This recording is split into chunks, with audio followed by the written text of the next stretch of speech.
Ce e asta, băi? Bă, ți închipă. Bună ziua! Domnule, treceți încoace! Cine-i? Nu vă mai învârtiți atâta. Veniți încoa la ghișeu aici. Știți unde vă aflați? Apo, s-a cam amețit. Mă tin că am murit. Nihuia sebe. Fără maturi, numele vă rog, ca să verificăm aici în arhiva sufletelor de pretutindeni. Apo, Vova Lobodă. Vladimir, adică așa eram eu în documente. Vladimir Lobodă, să vedem. Da, la mine apar vreo 100 de miliarde de entități cu numele Vova Lobodă. Știți cum e? Sunt multe universuri paralele și unele sunt aproape identici și de asta trebuie să-mi dați mai multe detalii. Cum ați murit? Of, stați să ne amintesc. Mă tin că ne s-a oprit inima, dar... Asta nu ne ajută, la toți morți li se oprește inima. Îmi trebuie mai multe detalii. Abu da, stați. Aha, gata, ne-am amintit. Era mai scurt la amanta mea, Natasha, și apă brusc s-a întors bărbatul ei, care e mare bandit și ne-a prins, mai scurt. Și pe Natasha au închis-o în frigider, Danii ne-a dezbătut botul și ne-a zburat tăți dinții aproape, și apă m-a amenințat cu paialnea lampa, adică la șocanul de lichid. Aha, bun, avem detalii suficiente, să le introducem aici. Așa, enter, ia să vedem. Ei, ia că așa, situații nu se repetă în alte universuri. De fapt, stați o leacă, văd că sunt aici 3 cazuri și toate pe planeta Pământ. Primul caz, Vova Lobodă și Natasha și paialnicul la Bălți. A doilea, tot așa, Vova Lobodă și Natasha cu paialnicul la Lozova și încă un caz la Dondușeni. Mai sunt și în alte universuri, numai că acolo Vova Lobodă a fost amenințat cu șerul de călcat. Da, pe mine cu paialnicul, într-adevăr. Dar văd că dinții e la loc, ia te uită. Da, domnul Lobodă, la noi se regenerează pe momente celea. Așa, ia să vedem.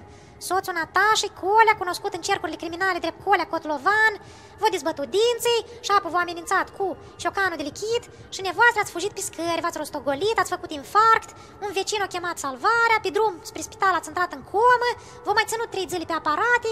Așa, să vedem unde vă trimitem. Nevoastră mai văd aici cât ați trăit, ați mai dat bani pe la sărași. Asta să zicem că mai adaug 10 puncte. De altă parte l-ați înjurat de mamă pe un vecin care după asta a fost pălit de mașină. Cauzal vorbind, înjurăturile nevoastre au dus la moartea vecinului. Așa că vă luăm înapoi și le 10 puncte. Văd că ați muncit 25 de ani, șofer pe tir, muncă grea, dar ați și furnicat pe la benzinării, pe la moteluri cu prostituate și drept fără abuzuri și ați achitat serviciile corect. Da? Tot una nu vă putem da puncte pentru furnicații, cum ar veni, păcătoasă. Stați o leacă, domnișoară, și puncte, și furnicații. Domnule, eu încerc să vă ajut, să nu ajungeți în iad. De asta trebuie să cântărim totul cu atenție. Iad, rai, vreți să spuneți că există așa ceva? Fiecare crede și vrea. La noi, de exemplu, e plin de ateiști încăpățânați care insistă că nu există iadul și nici raiul și asta în timp și ateiștii ăștia clocotesc de 1000 de ani și au unii cât China și țâpă cu bulbuși negri la gură, că Dumnezeu nu există, mare comedie și să zic. Normal că nu există. Dacă exista, nici nu permite privatizarea lumii de dincolo. Și noroc că nici satana nu există. Stați o leacă, domnișoară, da, dacă nu există nici Dumnezeu și nici satana, atunci cine a făcut raiul și iadul? Cum cine? Proiectanții, inginerii, arhitecții, o echipă serioasă, nu? Evident că din alt sistem galactic, dar să nu ne abatem. De fiecare dată când vine cineva din Moldova, apar complicații. Cum adică? Apoi cum? Că voi moldovenii, câte păcate n-ați avea, sunt păcate mărunțele și sunt contrabalansate de sufletism și blajăneță. Dar la noi aici se iau în considerație păcatele capitale din punct de vedere istoric, înțelegeți? Așa că am hotărât de la bun început, ca să nu ne mai complicăm cu triajul. Dacă ești neamț, austriac, elvețian, rus, american, englez, japonez, grec, spaniol sau italian, direct în iad. De fapt, aproape toți la noi sunt trimiși în iad, de atât că vin pe ramură păcătoasă, cu abuzuri istorice, cu războaie, cu intrat peste alții, cu săluit femeile, cu distrus, cu violat, genocid, farfal și prăpăd, toți în afară de moldoveni. Și mă rog, o parte din amerindieni, câțiva africani, o parte din tibetani, plus un procent de aborigeni pașnici, unii din Australia, alții din Bora Bora, așa că practic în rai ajunge o mână de oameni, majoritatea moldoveni. Alte întrebări mai aveți? Aha, ia și ghini. Dar păi ies că dar și eu ajung în rai, nu? Ei, stați o leacă, trebuie să clarificăm. Poate că n-aveți păcate de astea istorici, gravi. Stați să-l întreb pe marele hotărător. Ștefan Gavrilovici! Da? Veniți o leacă, avem aici o dilemă cu un moldovan. Care dilemă? Nici un fel de dilemă. Moldovan în rai cu dânsul. Stați o leacă, el a furnicat aici, o prea curvit. Ei, mare scofală, asta nu-i genocid și nici pedofilie, în rai cu dânsul. Stați că femeia și cu care o prea curvit a ajuns în frigider și a murit. Se mai întâmplă? În rai și cu dânsa? Eu ți-am spus, Valentina, nu mai prăpădi vremea. Moldovenii în rai, restul în iad. Dar românii? Nu, românii s-au dat cu americanii, cu nemții, cu englezii, nu merge așa. Dar clientul de azi se consideră moldovan sau român? Auziți, singur vă considerați român sau moldovan? Apoi dimineața-s român, dar până seara mă transform înapoi în moldovan. Și apoi iară. Aha, sunteți un fel de vârcolac. Stați că avem și pentru dumneavoastră un pachet promoțional, 2 în 1. De dimineață clocotiți o leacă în iad, până pe la 4 și apoi seara vă transferăm în rai, până dimineața, de acord? Deamu, Auziți, dar în rai este ceva de băut?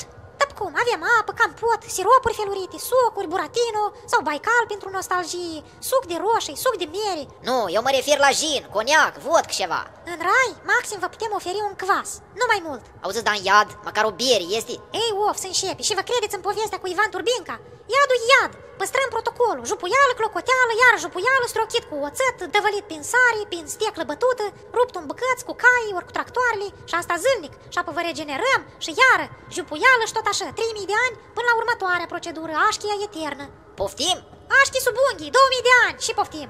Of, proiectanții și inginerii ăștia voștri care au făcut iadul sadomazohiști, ori și cu dânși. Mă tin că au fost arși cu țigara de mititei. Dar în rai și program aveți? În rai mai plăcut, avem masaj, mângâieri, plimbări cu barca plină cu balerini, printre lebede și nuferi, șoapte plăcute la urechi vreo 2000 de ani, concert de serenade la Sfințit 1000 de ani, și apă bălășit în jacuzzi cu bulbuși, și apoi scăldat în miere cu lapte vreo 4000 de ani, și apă iară șoapte. Și huinea, și fel de șoapte. Fără maturi, v-am spus. Vreți să vă divulgăm un programul pentru șoapte? N-am voie. Stați că mai avem și alte concerte, concursuri de puritate, festivaluri de bunătate veșnică, plimbări prin rai, pe măgăruși cu afați și cu escortă de pudeli cu colași în coadă, ori mamuți clonați cu bigudii. Mamuți cloșii, clonați? Și cu decadența asta, auziți, dar nu se poate modifica o leacă programul? Nu, programul e standard pentru toți. Vă dați seama dacă fiecare suflet să înceapă să facă mofturi, că vrea masaj mai jos, ori mai sus, cu oloi de agave, ori cu extract de pălănidă, unul vrea gâdiliri de colibri pe colo și pe dincolo, altul de fluturi tropicale, unul vrea să-i scânte Bach la clavesin, altul vrea Maria Bieșu, nu merge așa. Ei, of, dar alte distracții, ceva pentru mujici, nu șoapte la urechi și gâdilat. Asta e pentru pidosnici, dar ceva constructiv, n-aveți? Un pescuit, un șașlăc cu băieți, niște gin, un durac în cărți, și apoi mers la curvi. Aveți curvi în rai? Domnule, terminați cu prostiile, n-avem curvi în rai. Ei, n-aveți, dar Natasha a fost a mea amantă, am auzit că tot în rai ajunge. Atunci organizați-ne o întâlnire și s-o rezolvat. Și, în general, domnișoară, deși vă chinuiți nevați să angajați personal, dacă sufletele morților își pot oferi servicii reciproc, dacă majoritatea curtezanilor ajung în rai, poftim și personalul. Și ele sunt mai de bași ca îngerii și îngerii au tehnică. Domnule, avem noi cadre specializate care știu tehnică, nu vă faceți griji. Așa da, dar să vedem. Până nu m-o deservit cineva de unde eu să știu. Auziți, domnișoară, da, vreau să vă întreb. Dacă eu dimineața mă trezesc în iad, la clocotit și jupuit, dar seara în rai, cum să mă simt eu ghini cu rănile din iad, opărit, bătut? Care șoapte, care masaj, pe rană? Ei, lăsați, nu vă faceți griji. După și sunteți scos din iad, din șaunul cu smoală, sunteți băgat într-un șaun cu zilioncă, și apă într-un șaun cu iod. După asta sunteți uns cu dețchi crem, și apă înfășurat în leucoplastări, vi se dau vitamine felurite și numai după asta sunteți transferat în rai. Cum să se prind rănile într-o zi? Avem program de cicatrizare accelerată, injecții, operații plastice felurite, nu vă faceți griji. Vă rog să vă semnați aici ca să putem începe procedura. V-ați adus pijamă? Care pijamă, domnișoară? Eu am murit și pijama ajunge pe lumea și el împreună cu sufletul. Ei, se mai întâmplă, dacă pijama e plină de sudoare sau sânge, face contact mai bun și omul poate să ajungă la noi în pijamă. Așa, ia să vedem cât e ceasul? Ia uite, de-amu ianează. Mai scurt e prea devreme pentru rai. Ați mergeți vreo 3 ceasuri în iad, măcar să vedeți și cum. După asta, în rai, și tot așa. Bun, vedeți cam ușa să se deschidă podeaua sub dumneavoastră. Să nu vă spăriați, da? Veșnicie plăcută. Ce?